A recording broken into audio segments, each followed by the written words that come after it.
Afternoon, everybody. Uneducated Economist here. A couple of things I want to talk about this morning. The first thing I want to talk about is lumber. Found a few articles out there talking about how there's a lumber shortage. These articles come from Pennsylvania, New York, Oklahoma, me reporting on it from here in the Pacific Northwest. So this is a nationwide thing that's taken place where there is this lumber shortage, and it's most noticeable right now in the pressure-treated lumber. And pressure-treated lumber, I reported on this about a month ago. I was even on the George Gammon show, The Rebel Capitalist, when he interviewed me. That aired, I think he posted that video on YouTube May 28th. So we were talking about that like a week ahead of time. So it's been like 4 weeks now that I've noticed that there was a huge demand for pressure-treated lumber, and the inventory levels were dropping. We were getting back orders like crazy. For those of you who don't know, I work at a lumber yard, so I got my hands on the pulse of the industry. Now, I do a lot of ordering for the yard, and pressure treated is one of the things that I order once a week to fill in the things that we were running low on. I fill the stock up. And typically when you order anything, to get a back order once in a while, that happens. Where they just happen to run out of a particular item, but it's not very common that takes place. I noticed that I could not get 4x4 10-foot pressure treated. It took me like 3 weeks of constant ordering before I was able to get a unit in. Now I can get as many as I want, but 2x2s, 4x4 8s, 2x6 16s, these items are getting back ordered. And then the other day, on Monday, I tried to do a 12 unit order where I was going to order 12 different items for the yard to fill the stock in. I got 3 units. They only had 3 of those 12 units that I was available for purchase. They're not all the same thing. They're just random things that they're back ordering. All the 4x8 pressure treated. I could get 20 footers. That's it. Everything, all the rest of the lengths were sold out. And I got to thinking about this, and it was like, well, this has to go back to when the lockdown took place, because that's really when I noticed the uptick in purchasing of pressure treated. So as people were getting locked down into their homes and they were like not supposed to leave, unemployment was rising, got $600 bonus, got the $1,200 stimulus checks, and people wanted to improve their homes. They wanted to improve. If they're going to be locked down at their homes, they wanted new paint for their walls. They wanted new outdoor living areas. So they were building decks and gazebos and raised flower beds and all kinds of stuff for the outside, and you need a lot of pressure-treated lumber for that. Fences, they were rebuilding fences, so the demand for pressure-treated lumber skyrocketed. Well, what also happened for these treatment places, because basically the lumber yards don't treat the lumber. That goes to a particular facility. So they buy lumber, treat it, and then send it out. Well, what happened was that we had a slowdown in housing starts. And so a lot of these mills were curtailing development. Prices of lumber were down around $250 per thousand back in April. And these lumber mills are like, at $250 per thousand, we're not doing very well here. We're going to start curtailing development, tighten up the inventory until the prices of the futures come back up.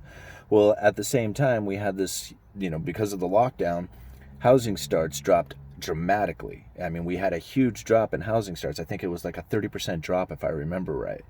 So the pressure treated facilities, the treatment plants, they were like, well, if there's going to be a huge drop in housing and the mills are curtailing development, we're going to have to curtail development too, because obviously there's not going to be as much being sold. And it was completely opposite. When people got to their homes, they realized, man, I want a bunch of this pressure-treated lumber to rebuild the decks and fences and do the raised garden beds and greenhouses and whatever it is that I'm doing here to make my place look a little better, and I got this $1,200 stimulus check to do it with. So, yeah, there was a huge demand for pressure-treated lumber that has taken place over the last month, and it has really tightened up the inventory. And I said it in my last lumber update video. I told people, it was just like, there's definitely something happening here in the lumber industry, and prices are going to start going up. And if you got quotes for lumber right now because you're planning on building a house, I wouldn't wait too long to purchase that lumber, because the inventory is definitely tightening up, and the demand is starting to rise as we go into the summer. Whether this continues on, we don't know, but the housing starts have started to increase, not near the level that we were at, I think they peaked out in towards the end of 2019. But still, the signs are there for a huge price increase. And I'm even seeing the retail starting to tick up. I think CDX now is selling around $22 a sheet, if I remember right, which is still pretty high. Not quite as high as the 2650 that it peaked out on, a couple years ago, but still it's on the increase. Lumber futures are down around 400 per thousand, and they're starting to kick up as well. So we'll find out here over the next, month or so how much of this demand is going to increase as the building season really kicks into gear. The demand for homes right now, at least by the mortgage applications, are really high, but I just wonder about how much of that is refinancing their homes with the low interest rates. Getting a loan right now is really difficult with a lot of these lenders out there, considering that how much people are in forbearance and how many people are unemployed. The demand for new constructed houses, I just don't see being that high, considering the capabilities of people to get a loan for those new houses is very difficult right now. So it's kind of a weird situation taking place there in the lumber. What else?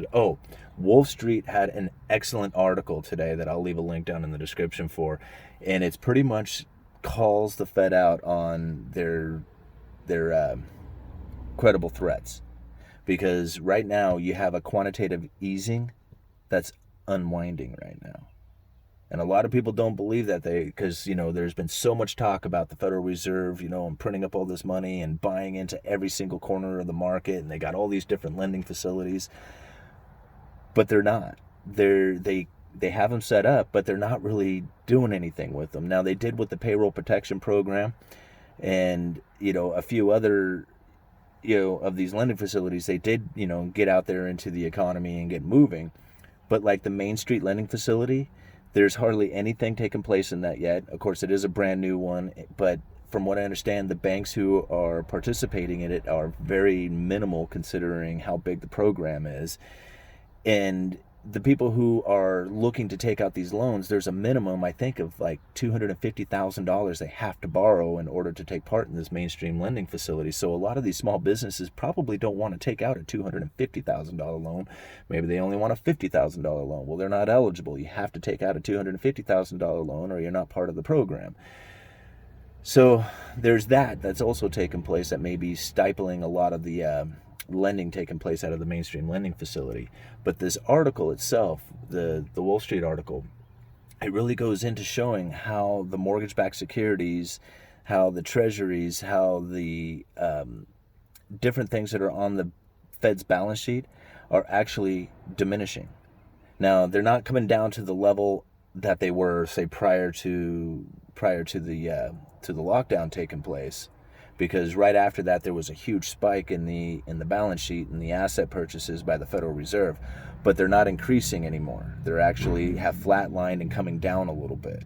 So that's also kind of a sign that the Federal Reserve is not participating in the fashion that they said that they were going to be continuing doing. You see what I'm saying? Like they shot up. They said, hey, man, look, we're doing all this work here. We're getting all this stuff going. We got all these lending facilities. We're buying all these mortgage-backed securities and all these treasuries and all this other stuff. So you investors, you guys try and front run us. You try and front run us before we have a chance to get into those markets. And when those investors jumped into the market, they pretty much did the work that the Federal Reserve was hoping that they were going to do by buying into the corporate debt, by buying into the municipalities, by buying into all these things. They were able to get the markets to they were able to jumpstart the markets, be able to get people moving. Had the $1,200 stimulus, that got people in there buying things. So it made the appearance that the economy is now up and moving again on account of all the Fed's work, but the Fed didn't really do anything. You see, they bought the mortgage-backed securities and the treasuries, but then just the claim that they were going to be participating in the corporate debt market and the municipalities and all the other stuff out there got the investors to do that work, to go and invest into those things before the Federal Reserve really had a chance to put all that money to use, all the money that they said that they were going to, print up and put towards these things. Does that kind of make sense? But anyway, excellent piece on that. And, I guess my overall view of the economy right now is probably not very good. You can't look at the markets. If you look at the markets alone, you're going to be deceived.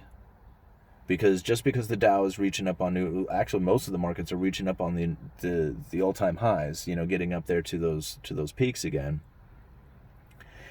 it doesn't show that the economy is doing well. It shows that a lot of people are investing money towards it. And, I'm reading articles about how these young investors, millennial investors going through like Robinhood app, are pushing the stock market higher and higher. And it's way overvalued now on account of these, I'm assuming bored people sitting at home with a $1,200 stimulus check and not knowing what to do with it. And they started shoving it into the markets, causing the markets, to increase in price. But it doesn't show that things are going well. Bankruptcies are on the rise. The virus itself is not going away.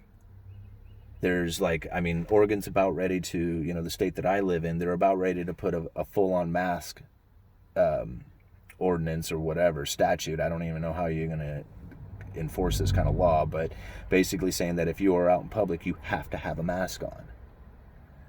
So the idea that the virus is dissipating is not even remotely there, but that was what caused the economy to crash. They keep saying it. It was the pandemic from, the coronavirus that caused this economic downturn, this economic recession. But yet, here it is. The virus hasn't gone anywhere. It's only, getting worse in some areas, spiking again, and the recovery is in swing now. I'm not sure what they're trying to just say there with, when you listen to the mainstream media and you listen to, a lot of these economists talking about how we're in this V-shaped recovery. I see us as still like swimming in a very deep hole that is going to keep sinking. When you start seeing the jobs numbers come back in a significant way, when you start seeing like trade opening up again, not the tensions that you're seeing, but the opposite of the tensions, when you start seeing more talks about, positive, trade with other nations, we are sitting in a situation where we are going to end up becoming self-reliant on a lot of stuff, and we are not there. We are not even remotely close to being able to be self-reliant. We purchase everything from everybody else around the world.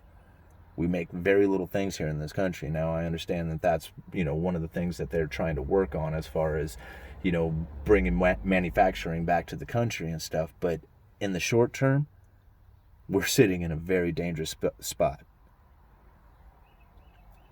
where we are going heavily into debt and we do not manufacture a lot.